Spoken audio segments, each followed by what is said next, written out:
change organizations have emissions of greenhouse gases. Climate change is now happening. Indonesia says it's 10 million tons of. The Philippines tops a list of countries most susceptible to hazards caused by climate change. Ito ang dahilan ng pagkakaroon ng mga bagyong gaya ng Super Typhoon Yolanda at Bagyong Ondoy. The time is running out. Each moment, climate crisis is worsening. The climate change and its impacts endanger every living being, industry, and ecosystem. The current actions and plans to address this crisis are still gravely insufficient.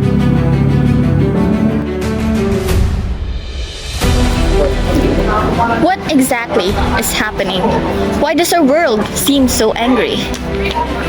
This is what we call climate change, caused by human activities, deforestation, burning fossil fuels, and pollution, which result in numerous problems and disasters. The effects, we're already feeling them. Forests disappearing, along with the animals that inhabit them.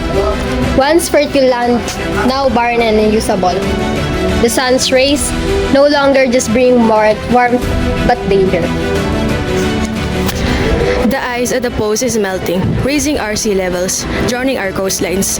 Storms that were once seasonal are now stronger, more destructive.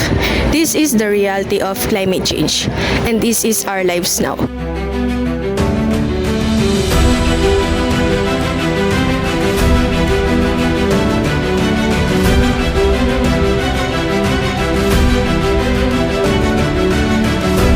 Scientists are urgently protesting outside of labs, emphasizing the lack of action from everyone, pushing us towards irreversible climate danger, demanding immediate action based on their expert knowledge.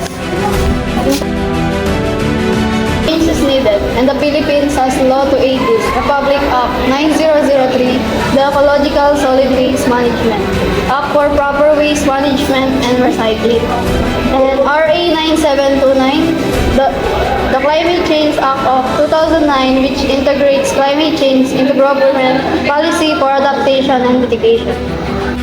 This is also why Sustainable Development Goal 13 Climate Action is crucial. It's a global call aligning with our national laws to combat climate change and its impacts.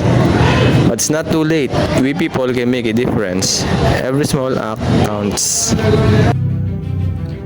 We're seeing our world change, and it's a change for the worse.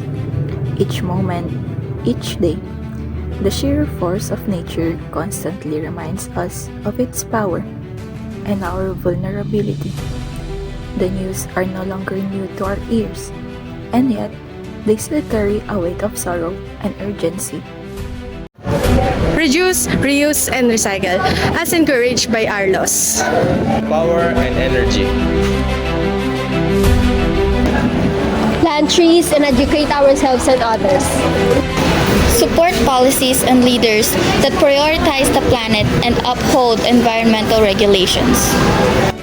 Reduce your carbon footprint by choosing sustainable transportation like biking, walking, or using of electric vehicles. Support local and sustainable food sources. Buy from farmers markets, reduce meat consumption, and support sustainable agriculture practices to lower greenhouse gas emissions from food production. Attend workshops, share information on social media, and participate in community awareness campaigns. Knowledge is power, so spread the message. Participate in or organize community-based climate action like beach cleanups, urban gardening, and waste reduction drives. Small community efforts can have a big impact. Support innovation and clean technology startups that aim to reduce carbon emissions and promote environmental sustainability. Support and volunteer for organizations that focus on climate justice, ensuring vulnerable communities are protected and included in climate solution. Our individual action, when multiplied by millions, it creates a powerful wave of change. The earth is our only home. Its fate is in our hands. Let's not wait until it's too late.